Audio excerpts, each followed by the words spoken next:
Jackson Arnold expected to enter the transfer portal, according to Matt Zenitz of 247 Sports and CBS Sports. So what does Oklahoma do at quarterback? We'll discuss coming up next here on Locked On Sooners.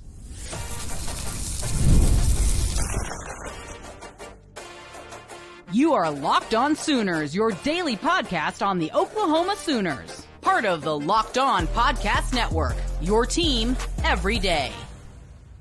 Thanks for making Locked On Sooners your first listen every single day. Shout out to all the everydayers out there. So, Jay, with Jackson Arnold expected to enter the transfer portal on Monday, I think we can presume that Michael Hawkins will start in the bowl game wherever Oklahoma's heading.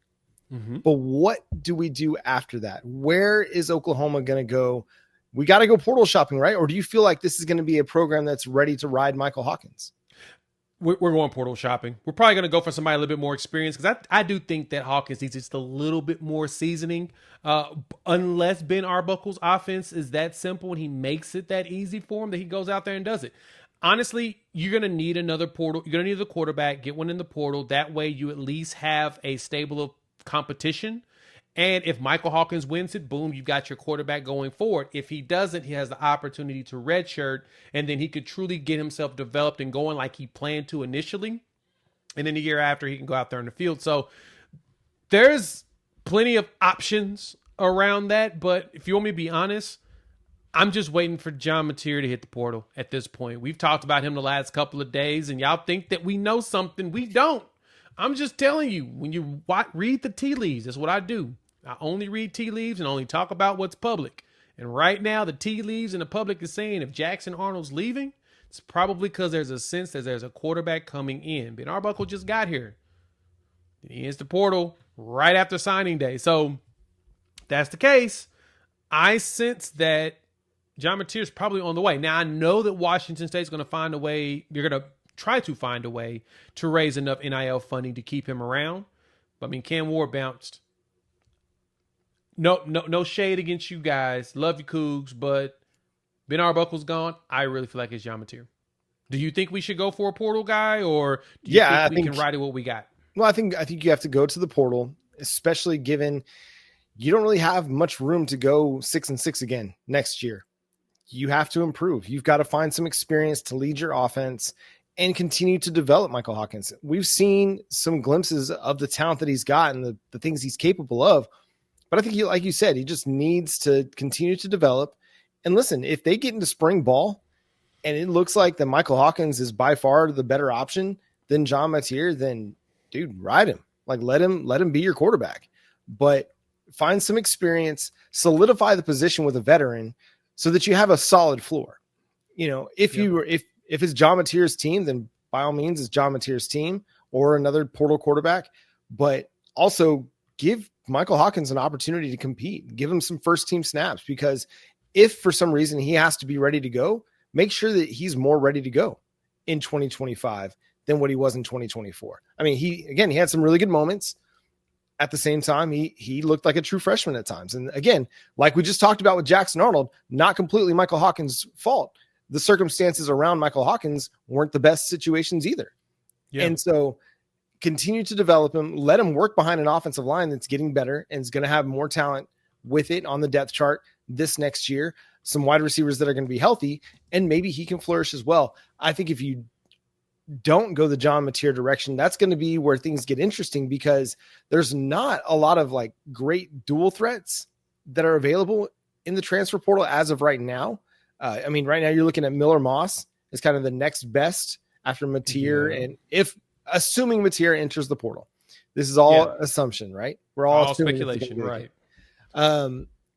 You're looking at Miller Moss, Connor Weigman. I mean, does that do anything for you? Again, we talked about Caden Salter a little bit from Liberty. Matthew Sluke is out there, but that doesn't really do a whole lot for me. I don't think he's the guy I want leading my program, to be honest. So, you look at 247's, Anthony Calandria, Thomas Castellanos, like, are these guys doing anything for you? No, none of them are getting my attention. Give me John Mateer. Go ahead and give me the dude that's been in the system, similar to what Jeff Lebby did when he brought in Dylan Gabriel. Yep. Give me that dude and just go ride with it. Fascinating stat for you, John. Are you ready to hear? You know the last time Oklahoma had a freshman quarterback finish at the school? Landry Jones. Go ahead.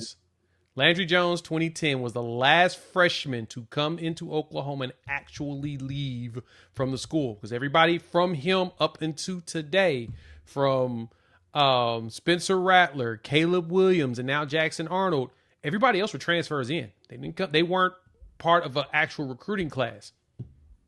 All of them have left before they finished at Oklahoma. So Michael Hawkins is hopefully the first one since Landry Jones, because ain't nobody else done it. Are you not considering Blake Bell?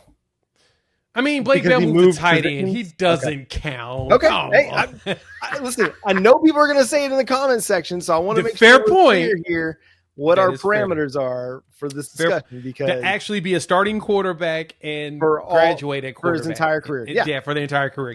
Bell came in and you moved him to tight end, and I mean, technically, he kind of counts too with that, the fact that he didn't finish at quarterback. He ended up finishing at tight end. Yeah. So that's a fair point that you did bring up. So, hey, don't go find all my Facebook posts about Landry Jones. Shout out to Landry Jones. Respect, nothing but respect for my man. He put up big numbers. Oklahoma's got to find that. They've got to find this consistency where they can go year to year to year to year and feel comfortable about their quarterback situation. You can't have these setbacks like they've had with it. Spencer Rattler, the Caleb Williams thing, that's its own little, because if Lincoln Riley would have stayed, Caleb Williams would have stayed. So that's a little bit different, but the Spencer Rattler thing didn't bear fruit.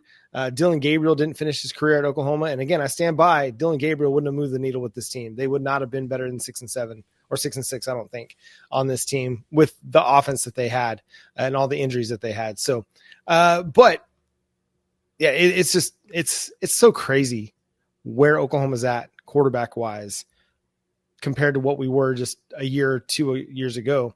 You had Dylan Gabriel, you had Jackson Arnold, you had Kevin Sperry coming down the pipeline, and then you were looking forward to Jaden O'Neal, and even beyond that, we had Michael Hawkins and Brendan Zerbrug and all that. And now it's all shifted, and Jackson Arnold's going to be gone. Probably, potentially, Brendan Zerbrug could go find an opportunity somewhere to play. We'll see. You brought in a new quarterback for 2025 that we'll discuss here in a second. So the whole quarterback landscape for Oklahoma has shifted, but you have to reset. And Ben Arbuckle and a transfer portal quarterback give you an opportunity to reset. But I think with the guys that they've got coming in, with Jet New, with Jaden O'Neal still committed, I think he works well in a Ben Arbuckle system. And I think even a Peyton Houston after that, if he does end up committing to Oklahoma, I think that all could fit with Ben Arbuckle. That's true. I think, and I like the fact that Ben has already got aggressive and he's like, I know who I want for 25. Let me go get the dude that I want, right? Yeah. And a lot of people were upset that, we didn't go after the local kid, which I totally get. No, actually, none of the local kids. Totally understand that. But it was really late in the cycle, and it made sense for Ben to say, I think I know what I want. And he went ahead and snatched it up. Literally took 24 hours, and here we are, guys. We get to talk about this 2025 class and how it's evolved into, something a little bit more interesting than people would expect. Yeah, so let's discuss what the 2025 class came to be on the first day of the early signing period, because everything's locked up at this point. We have no outstanding signatures that the Oklahoma Sooners are awaiting. Unless they're out there trying to flip somebody, that would all be a surprise at this point. But seems like this is the class that Oklahoma is going to be bringing to Norman next year. We'll discuss more of that coming up next here on Locked On Sooners.